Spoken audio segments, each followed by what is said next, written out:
ರೇಣುಕಾಸ್ವಾಮಿಯದ್ದು ಕೊಲೆ ಅಲ್ಲ ಅಂತ ಮರೆಮಾಚಲು ದೊಡ್ಡ ಸಂಚು ಮಾಡಲಾಗಿತ್ತಂತೆ.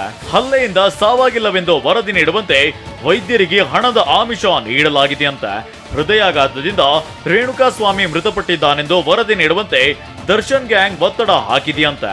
ಪ್ರಭಾವಿ ರಾಜಕಾರಣಿಯೊಬ್ಬರು ವಿಕ್ಟೋರಿಯಾ ಆಸ್ಪತ್ರೆ ವೈದ್ಯರಿಗೆ 1 ಕೋಟಿ ರೂಪಾಯಿ ನೀಡುವುದಾಗಿ ಆಫರ್ ಇಟ್ಟಿದ್ದಾರೆ ಅಂತ ಹೇಳಲಾಗ್ತಿದೆ. ಆಫರ್ ಬಂದಿರೋ ಬಗ್ಗೆ ವೈದ್ಯರು ಪೊಲೀಸ್ ಅಧಿಕಾರಿಗಳ ಗಮನಕ್ಕೆ ತಂದಿದ್ದು ದೂರು ನೀಡುವಂತೆ ಪೊಲೀಸರು ತಿಳಿಸಿದ್ದಾರೆ.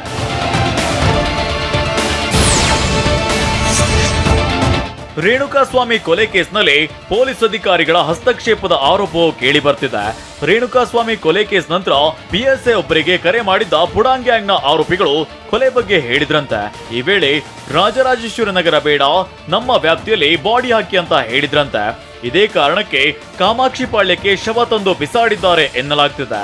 ಶವ ಎಸೆದ ನಂತರವೂ ಪೊಲೀಸ್ ಅಧಿಕಾರಿಗಳ ಜೊತೆ ಆರೋಪಿಗಳು ಚರ್ಚೆ ನಡೆಸಿದ್ದಾರೆ.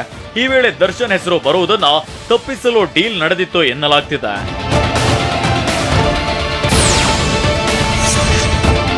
ಪ್ರಭಾವಿ ರಾಜಕಾರಣಿಯ ಸಂಬಂಧಿಯಾಗಿರೋ ಆರೋಪಿ ದೀಪಕ್ ರಕ್ಷಿಸಲು ಪ್ರಭಾವಿಗಳು ಯತ್ನಿಸಿದ್ರಂತೆ.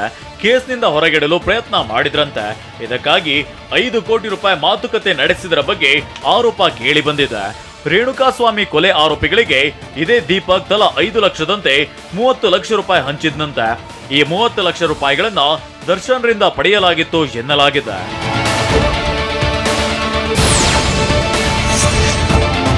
ರೇಣುಕಾಸ್ವಾಮಿ ಕೊಲೆ ಕೇಸ್ ಬಗ್ಗೆ ಪೊಲೀಸರ ತನಿಖೆ ಬಗ್ಗೆ ಅನುಮಾನ ಮೂಡಿದೆ. ಪ್ರಕರಣ ಮುಚ್ಚಿ ಹಾಕಲು ಪೊಲೀಸರೇ ಸಾಥ್ ಕೊಡ್ತಿದ್ದಾರೆ ಎಂಬ ಶಂಕೆ ವ್ಯಕ್ತವಾಗಿದೆ. ಅನ್ನಪೂರ್ಣೇಶ್ವರ ನಗರ ಠಾಣೆ ಒಳಗೆ ದರ್ಶನ್ ಮತ್ತು ಟೀಮ್ ವಿಚಾರಣೆ ಎದುರಿಸುತ್ತಿದೆ. ಆದರೆ ಸ್ಟೇಷನ್ ಸುತ್ತ ಪೊಲೀಸರು ನಿಷೇಧಾಜ್ಞೆ ವಿಧಿಸಿದ್ದಾರೆ. ಅಲ್ಲದೆ ಠಾಣೆ ಸುತ್ತ ಮದುವೆ ರಿಸೆಪ್ಷನ್ಗೆ ಹಾಕೋ ರೀತಿ ಶಾಮಿಯಾನ ಹಾಕಿ ಏನು ಕಾಣದಂತೆ ಕವರ್ ಮಾಡಿದ್ದಾರೆ. ಹೀಗೆ ಮಾಡಿರೋದು ಪೊಲೀಸ್ ಇತಿಹಾಸದಲ್ಲೇ ಮೊದಲು ಎನ್ನಲಾಗ್ತಿದೆ.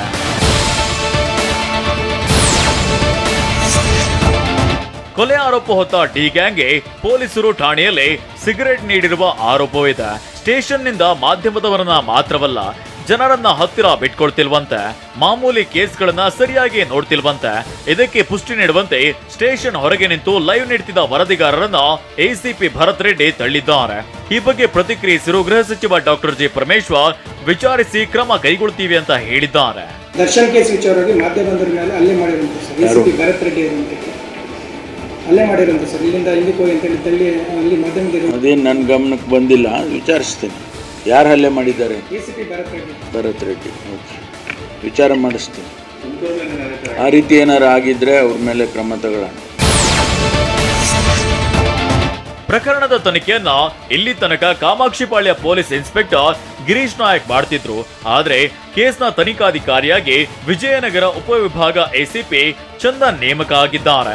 ಇನ್ನು ಮಾಧ್ಯಮದವರನ್ನ ದೂರವಿಟ್ಟಿರೋ ಜೊತೆಗೆ ಠಾಣೆ ಸುತ್ತ 144 ಸೆಕ್ಷನ್ ಜಾರಿ ಮಾಡಿ ಶಾಮಿಯಾನ ಹಾಕಿರೋದು ಅನುಮಾನ ಮೂಡಿಸಿದೆ. ಕಾನೂನು ಸುವ್ಯವಸ್ಥೆ ಹಾಳಾಗಿರೋದ್ರಿಂದ ಶಾಮಿಯಾನ ಹಾಕಿದ್ದಾರೆ ಅಂತ ವಿಪಕ್ಷ ನಾಯಕ ಆರ್ ಅಶೋಕ್ ವಾಗ್ದಾಳಿ ನಡೆಸಿದ್ದಾರೆ.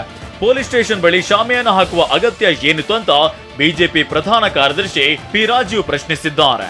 ಕಾನೂನು ಸುವ್ಯವಸ್ಥೆ ಕರ್ನಾಟಕದ ಸರ್ಕಾರದ ಕೈಯಲ್ಲಿ ಇಲ್ಲ ಅನ್ಸುತ್ತೆ.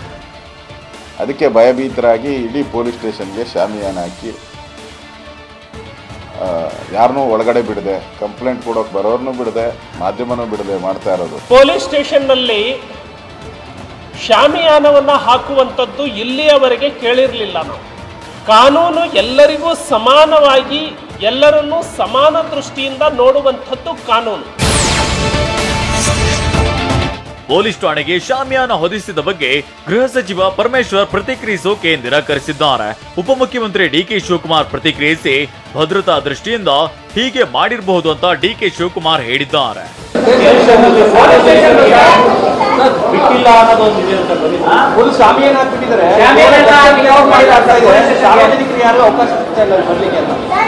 ನಾನು ನಂದೇ ಅನುಭವ ಹೇಳ್ತಾ ಇದ್ದೀನಿ.